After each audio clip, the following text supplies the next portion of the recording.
Well, hello there and welcome to This is the Day. My name is Sarah Otieno and I trust you're well in the Lord. This evening, it is indeed just a few days to Christmas and of course to the end of this year. Well, have you achieved your resolutions? Today is not that day. We're not talking about resolutions. We're talking about a topic that is important to you and me, and that is social etiquette. How you carry yourself around and all that is very much important with the picture that you will paint to yourself, trust me, and to other people who are around you. And today in studio, I have the perfect person who will tell us more about social etiquette, how we do things to make ourselves better and, of course, look better. Her name is Evelyn Njoki Ngaruya. Yeah. And she works for a multinational learning and development Leaders for Africa company. Yeah. Karibu sana to the studio. Thank you very much, and thank you for having me. Yeah. Social etiquette.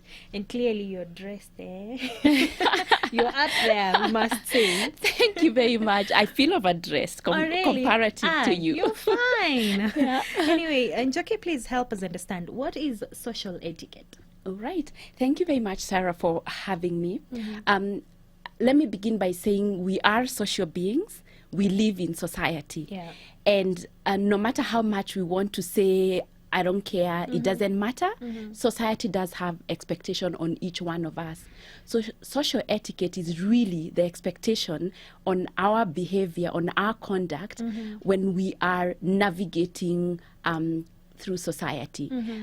It could be, if you're a university student, what is the expectation in the context of your university that that social system expects you to have? If it's at workplace, it's then the conduct at the workplace. If you're a parent, if it's at church, if it's whatever you are, it's that expectation, the rules, the unspoken rules that society has over us.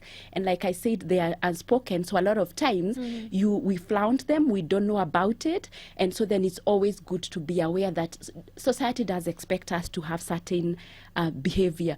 My mother would call it good manners. Good manners. I think that is the definition we will go with. Exactly. Good manners. Absolutely. So when you mentioned about the expectation of the society, the first thing that came to my mind is the dressing. Yeah. Is that important?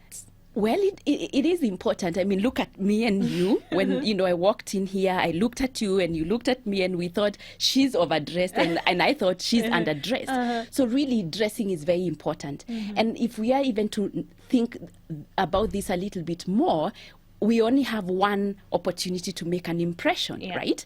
And that opportunity, when I walk in here or when you walk in here, you only have one opportunity to make an impression. I only had one opportunity. And because of then the limited time that we have with each other, when I look at you, I zoom in, I make up my mind. Do I take this lady seriously? Does this lady look like a Christian? And we all have these unconscious biases, which are then formed because of the information that is being given to us.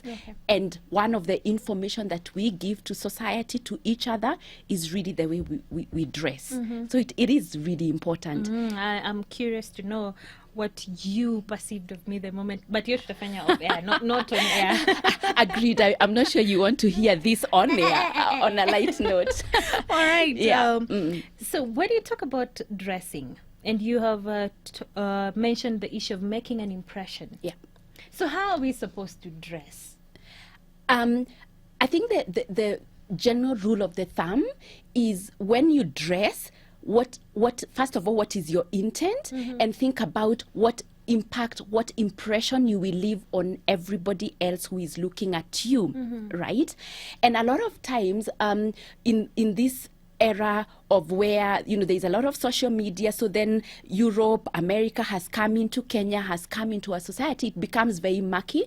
But then my guiding rule is always, what impression do I want to leave, right? We can say we want to be authentic, and so then you want to be hip, you want to be etc, etc, etc. But then always remember, you are presenting yourself to society. What do you want the impression to be? What do you want people to remember? Do you want them to say, when you think about Njoki, what is the first thing that comes to to the mind of Sarah, and I'm hoping it's not a shaggy person. I know. Right? So always think, what impression do you want to leave? Yeah. I have just about 30 seconds to have an impression. How am I going to create that impression? And clothing is important. The way I talk is important. You can imagine if it's early in the morning and I don't have the energy, or I'm not color coordinated, the impression that I'll leave to you is that's a really tired person, right? So then the guiding principle should be, what impression would you like to leave on the person that you're going to present yourself to? Yeah. All right. And that reminded me of a story that was once on the social media. I don't know whether you came across it. Of this young girl who was going for an interview. Yes. What I would call a millennial. Yes. Okay. Yeah. So this lady was dressed in Crocs. Yes. A jumper. She has a Mickey Mouse bag, and the first thing that the soldier told her is that you cannot go in for the interview. Yeah. So it really affects how people will also relate and absorb you into their space. Absolutely. And I think for me, Sarah, when I think about our society, one thing that comes to my mind is just the diversity of, say, for instance, the workplace. In the workplace at the moment, we have 50-year-olds, we have 40-year-olds, we have 30-year-olds, we have 20-year-olds who are at the same workplace, right? Yeah. And so then when I'm going for an interview as Njoki, I may be a millennial, which obviously I'm not. I wish I was, right? Yeah. I may be a millennial, but then I must bear the fact that I could be going in front of a baby boomer or somebody who is not a millennial. Yep. So for me, then the guiding principle should be, I'm better off safe than sorry. You cannot go wrong with when you're dressed in the navy blues and the blacks and the grays, because those are very safe colors. So then always think safety, always think the diversity that is out there, always think, what impression do I want to leave? So then with that in mind, then how safe can you be? And you can always call a friend and say, hey, that jumpsuit, the one that is written YOLO, should I wear that to the interview? No. You know what I mean? Yeah. So always have then pulse it with your friends, so then they can then be your voice of reason, because then we are very diverse people. Some people are very eccentric and they want to represent their artistic self, which is fine. It's just that in my view, your artistic self, perhaps wait until you're going for a social event or you're going for a Saturday with your girlfriends out, as opposed to wearing a hoodie and Crocs when you're going for an interview. Yeah. And that also tickles down to mannerism. Yeah. How we carry out ourselves. And it's funny. So someone was asking me, is it different for men and women, our manners? Yeah. Are they different, men and women? Sarah, it's interesting that you should say this. One of the things that for me has become very clear is, no matter how much we want to escape about the unconscious biases or the social expectation of men versus women, the reality is society is what it is, and really it's not up for Jockey to try and change what society thinks. So the reality of the world is, men and women are perceived differently. And I'm not here to judge society or to castigate or to be a feminist. That's not my role. My role is to say that society is what it is. Women will be perceived differently when they do certain things than men will be. For instance, if I'm at a workplace and I keep saying I, what that will be perceived as is she's very individualistic. Oh, yes. When the man says I, he's a leader. He's a great leader, right? Yeah. So my suggestion is we as women and men as well need to be cognizant of our biases, both conscious and unconscious. And with that in mind, then alter our behavior so as then at the end of the day represent the person that we want to represent. For instance, if you want to be seen as that woman who can sit in the corner office, perhaps then it's time to say, my team and myself, right?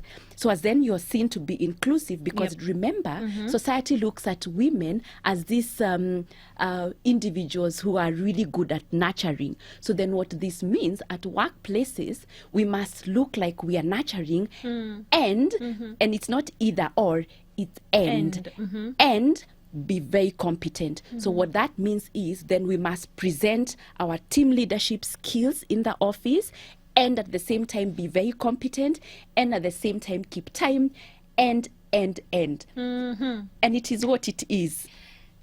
Hiyo kwa time management, I'm coming back in a few hours. But for now, please continue sending in your questions and every comment that you have about social etiquette. Remember, it cuts across a lot of things, and we'll be highlighting some of them today in the show. 0786 316 316. That is the WhatsApp number, and the SMS line is 20316. In the meantime, time management. Yo. In Kenya, right? Well, they say the African timers. We are African timers. Yeah. So it's 5, but it's 5:30. I know. And that is a crucial thing when it comes to social etiquette. Yeah. So someone will just say it's time. But it matters a lot. Yeah. Sarah, I must say this. One of the things that it should not comfort us, but I'm going to say anyway, because I'm a very proud Kenyan. I will have it's not only Kenyans who don't keep time. Oh, really? I know. So I've worked in a team where we had all these diverse countries represented in my team. Yes. And we always used to make a good laugh over our colleagues from Egypt, because then what the colleague would say, okay, so when you say 5, do you mean 5 or do you mean 5-ish, or you mean 5, or so I will have time management is actually a cultural thing. It's not unique to our country Kenya, or to Africa.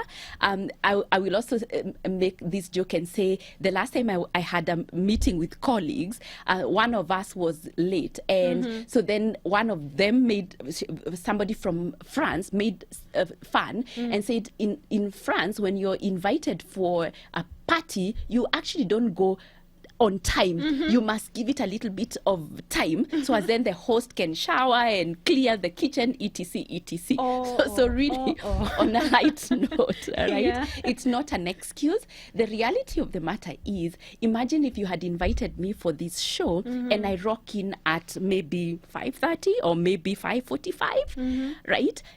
It would have inconvenienced you, right? And the reality is, time is actually a resource, and I shouldn't be responsible. I shouldn't take the decision on how you spend your time by being late, because when I'm late, what then that means is you will spend 15 minutes calling me, you will spend 20 minutes worried, and you have a show to run, right? So I think it's really critical for us as Kenyans, as Africans, to observe time and little by little start changing the mentality that this is Africa, African time.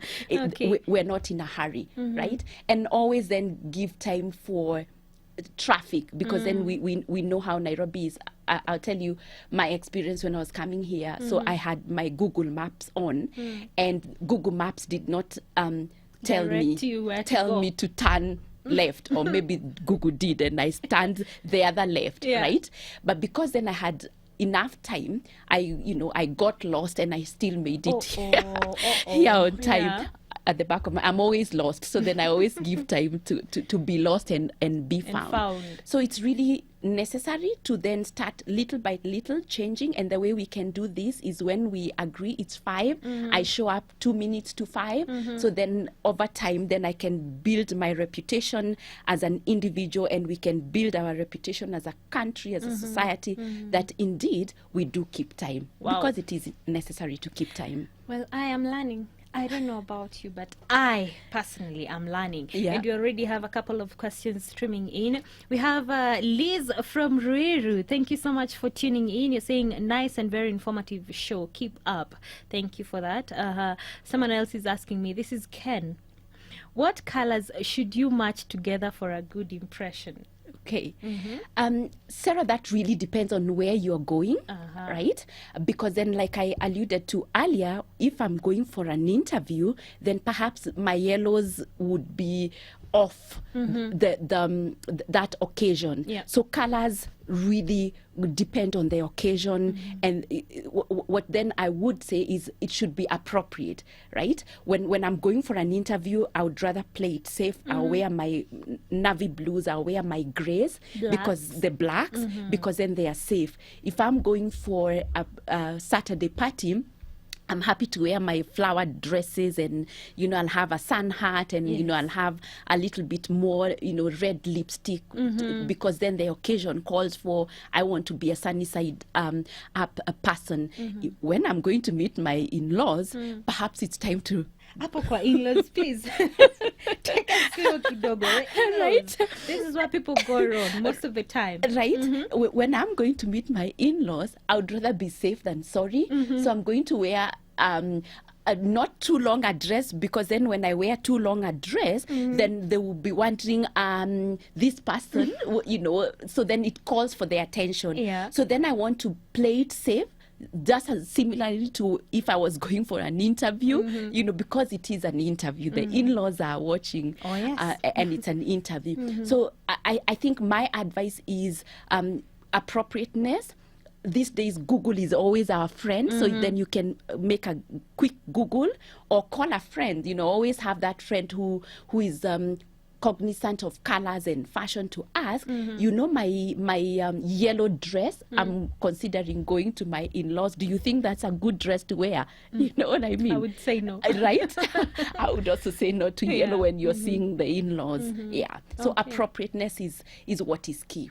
Yeah. And we also have someone who is texting in. Your name is Nicole. Nicole, thank you so much for tuning in. Very informative conversation there. Please, about time management. If I'm supposed to report at 6, what time should I leave the house? Yani, she wants direct advice, by the way. Unfortunately, Nicole, I cannot be prescriptive, because then it depends on where you live, the weather. You and I, Sarah, know, I can leave my house, and then the president is on his way to the airport, and then all roads are closed. And so we have some uniqueness about our city.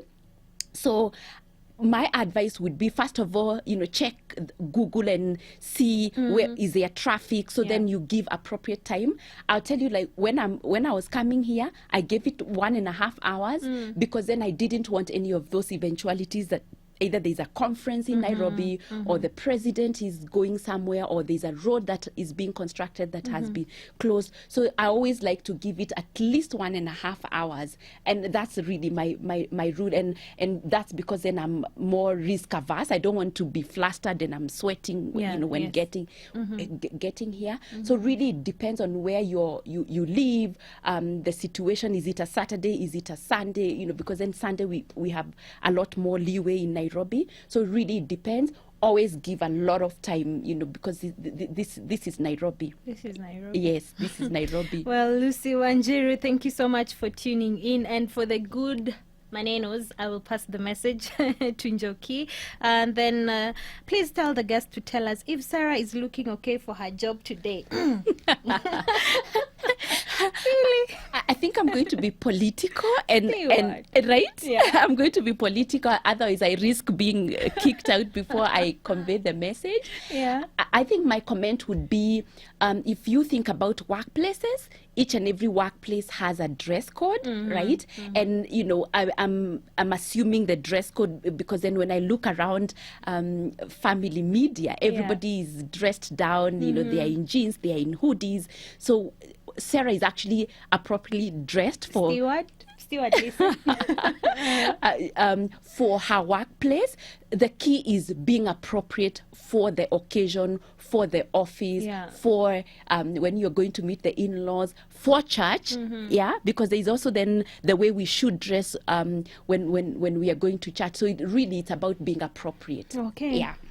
I also have your name is the Capital. The Capital is saying thank you so much for that conversation about the in-laws. It is very important because, of course, and if you are especially going for an introduction, the first impression is key.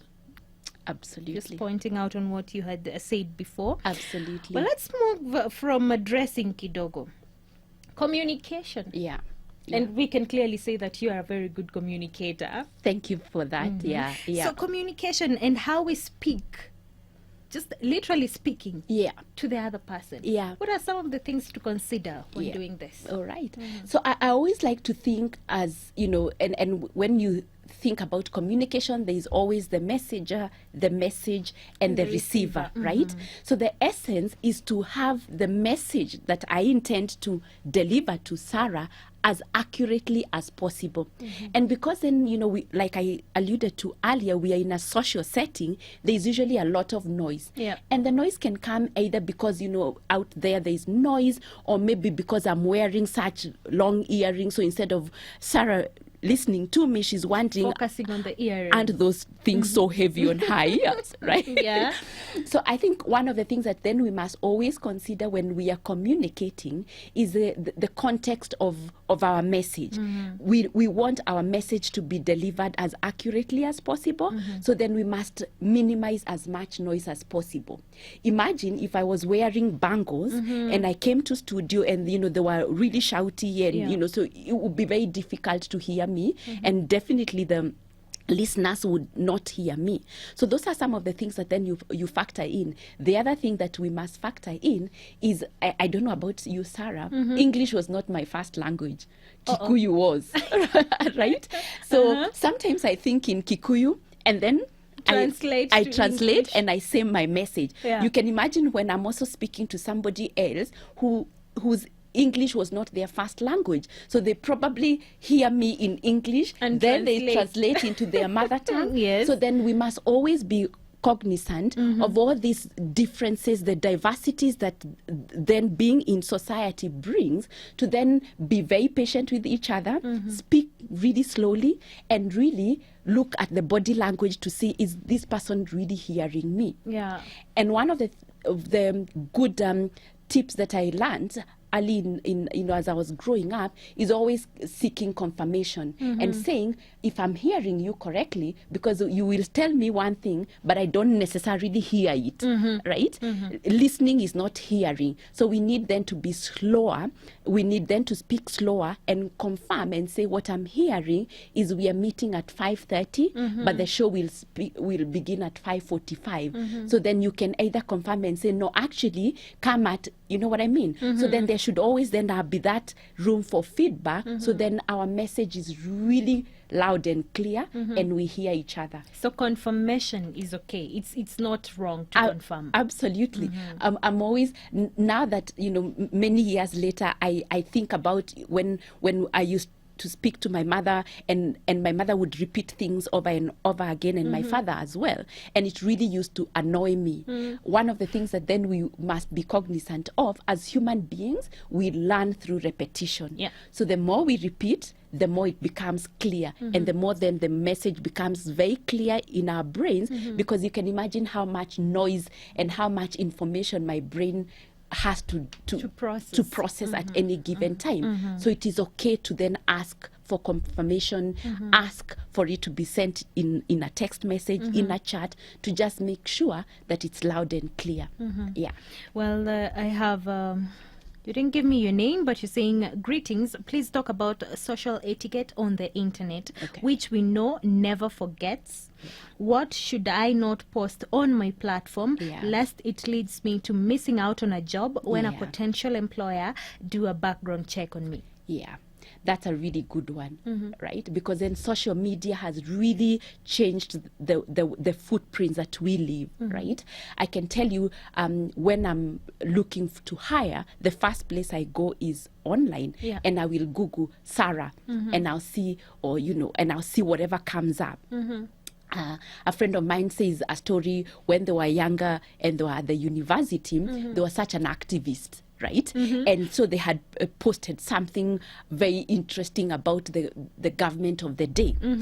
Many years later, that footprint stays. right? That's And true. when you're looking, you can imagine, Sarah, if you're looking for a job to be the in State House, and so then they Google and they see 2 years back you had commented something really, really against the government of the day. So my rule of the thumb is the less is actually more, right? Less is more.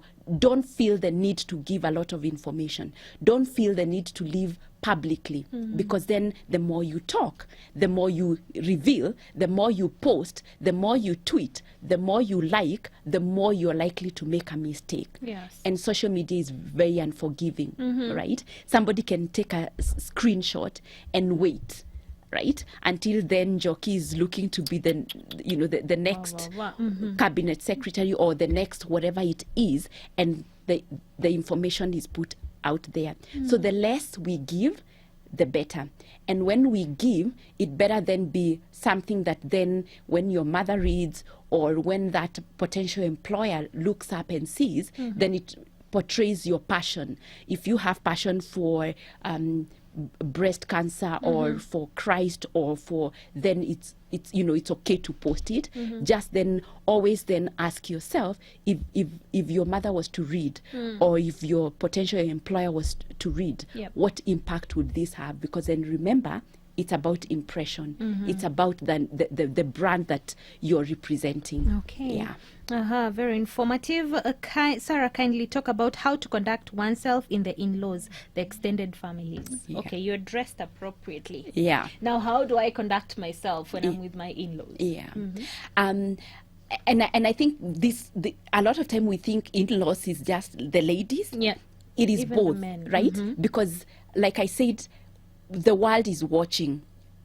Whether it's the man, like if you've taken a gentleman home or the other way, they are watching. And the unique thing about parenting is you want to know that your child, your son, your daughter is making the right choice. So then you're analyzing for cues, be it in dressing, be it in the way they speak, be it even the way they greet. So my advice would be safe, be safe. But then you should also then cultivate good manners, like we called them, to be then a part of you, because then it's always good to be authentic.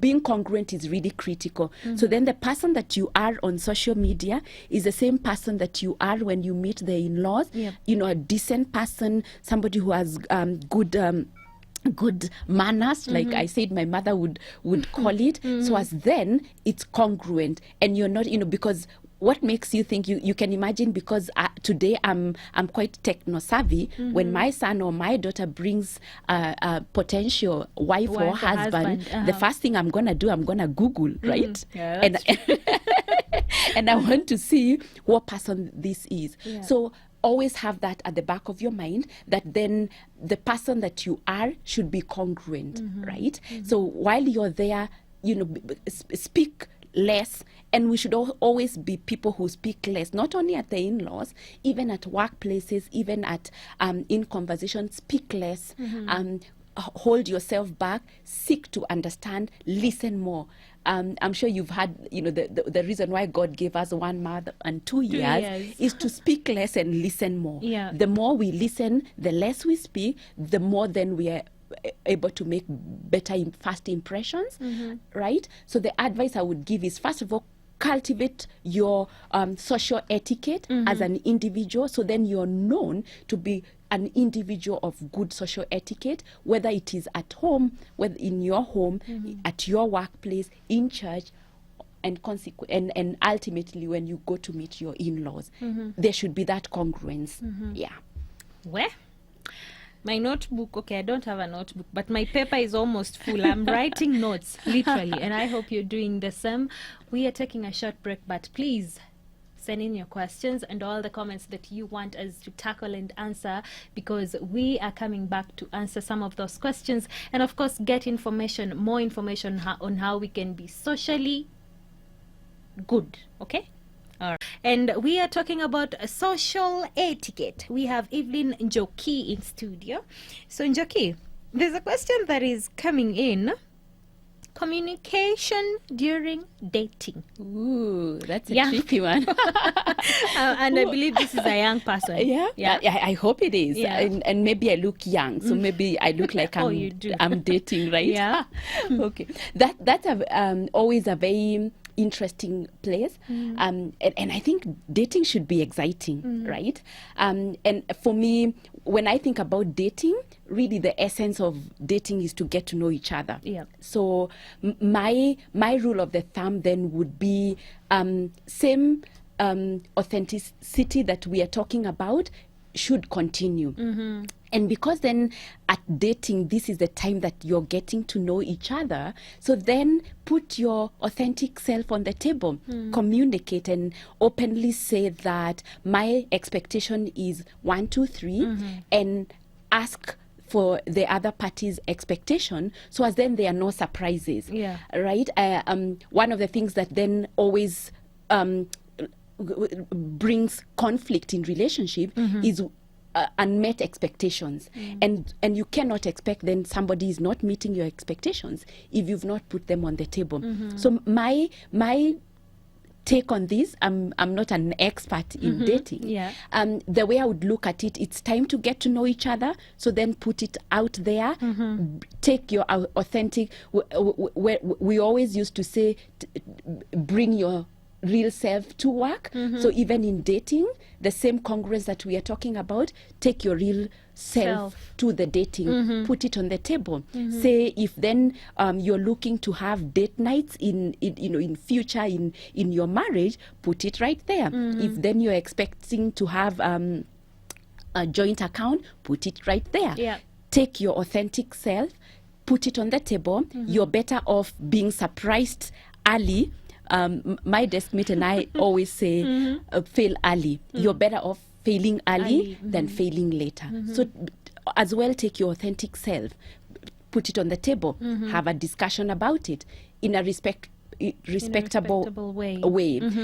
Always, factor in the same thing that we've been talking about, that there's a lot of diversity. You're two people who've grown up separately, in other in different situations. So every communication, whether it is in a dating scenario or a work scenario, or even as a parent, should always then be the fundamental, the grounding should always be respect. Yeah. And it also goes the same way. How you receive that communication from the other person is also very important. Absolutely. In a respectable manner, and also factor in, this person could also be, first of all, they heard you in English, then they translated it to Kikuyu, and then they are responding in English. Yeah. So then seek to understand. Remember the 7 habits of highly effective people. Seek to understand, hold your horses. One of the I go for BSF, and one of the lessons that I've learned, before we took a recess this December, was really counting 10, because a lot of times I will misunderstand you, and the knee-jerk reaction is to say, who do you think I am? So before then, who do you think I am? Count 10, and then ask, if I'm understanding you correctly, what you mean is, and this other person then can say, actually, that's not what I meant. What I meant was, or this is actually what I mean. And if then there is no alignment in your expectation, then you're better off failing early than later. Okay. Yeah. We have so many saying, wonderful conversation. Sarah and Joki, thumbs up. Thank you so much for that. Hi again. Please talk to millennials who are not too conversant with writing emails and use SMS shortened. This is very annoying. So shortened texting on official documents and have the weirdest addresses, which leave a lot of questions. It goes back to always remember that in a workplace, there are many generations that are meeting. Today, when somebody forwards to me a text message that has Sheng and English, half of the time I don't understand, because then, like I explained, my first language was Kikuyu, and then I learned English and I learned Swahili. So now try and mix Swahili and English, I get really lost. So my advice is always bear in mind, at the back of your mind, always remember you have a multi-generation that is meeting at workplace, in church, in all social gathering. So then ask yourself, if you're the older version, whatever you're about to text, would you understand? And the essence of communication is to be heard. So whatever you're texting, if it's, zozo, So. Yeah. have you communicated, right? Have you communicated? And like I said, there is no harm in bouncing it off somebody to then ask, how does this sound? Yeah. My deskmate and I are always bouncing off stuff each other to ask, what does this sound to you? Is the tone, because then there's always a tone. Yeah. Is it okay? And sometimes one of the things that I've found helping is I'll type an email and then I'll take a walk. And when I remove myself from that email, I'll come back and read it. And I'm like, oh my goodness, this is not what I meant. Yeah. I may have typed it in anger. And perhaps at that particular point, I got it off my chest. But then now when I hit the send button, it will always be a footprint that I leave. So then if you're really angry and your pulse is up there, then type it, take a walk, come back. You can even go home, right? And look at it in the morning, because in the morning, after a good night's sleep and a lot of water, things are not always as difficult as they seem the previous evening. So take a walk. Ask yourself, am I communicating what I want to communicate? Yeah. Am I being heard? When the other person is reading, from when they are from the non-millennial generation, have I communicated? Are they feeling respected? Am I respecting someone? So those are some of the guiding principles when we are communicating in a multi-generational society that we should always ask ourselves. Yeah. There's also something that I'm interested to know. Table manners. Yeah. When people are eating and Yes. you're there asking for salt and you pass your hand across people's food. Right? Table manners is important, right? It is important, and in the context of our Kikuyu-ness, our Luo-ness, I don't know about you. I grew up in a home where we sat anywhere. You picked you served your food and went to the bedroom. Somebody else is outside, so we really never sat as a family. So obviously, I've had to learn some table manners myself, sometimes quite embarrassing, because then you can imagine the nyeri me with eating my ugali and matumbo with my fingers, and now I work for this multinational, and the expectation is of a certain class and social etiquette. The rule of the thumb is, and these are found really helping, because then I don't know everything that is in front of me, is I like to watch the host, right? And learn. Watch and learn. Don't be so quick to, dive in. Even if you're really, really hungry, take a pause, watch the host or the hostess and see what they're doing. Yep. You cannot go wrong with that. And literally copy. Yeah. One of the things that I like to say about myself, I'm a lifelong learner. Learning never ends, because then there's always something that I don't know. There's always something that I didn't learn in Nyeri that then I'm learning in Nairobi, or today I've learned a lot in family media. So there's always an opportunity to learn. So the rule of the thumb, watch the host. Don't be quick to just dive in. Generally, you begin with what is outermost. You have your plate, begin outermost, coming in. But if you forget what I have said, the one thing you need to remember, watch the host or the hostess. All right. Yeah. Your name is Patrick Kasiagi, and he's saying sometimes it's not what you say, but the tone of your voice. Absolutely. You see, in saying it, what makes the difference? There's a difference between your tone Absolutely. and what you just want to communicate. Absolutely. I'll give you an example. There's one time I was told, your energy doesn't do it for me. And I'm like, what? Because then I've always imagined being extroverted, being full of energy is a good thing. But then there are always those individual differences. I am the kind of a person who jumps out of bed and I have so much energy and I'll do so much in the morning. not everybody is like me. Yes. So then when you have that at the back of your mind, that not everybody is like you, and you see a lot of times, Sarah, what we do, we use our lenses to then judge the world. And remember, we live in a society, we are part of society. So then we are using our lenses to make perception and to judge the world. So then we become then the SI unit. Our way is usually the best way of doing things. Hang on a minute, we are very diverse. We are, God created us in very diverse ways. My way is only one way. It's not the only way.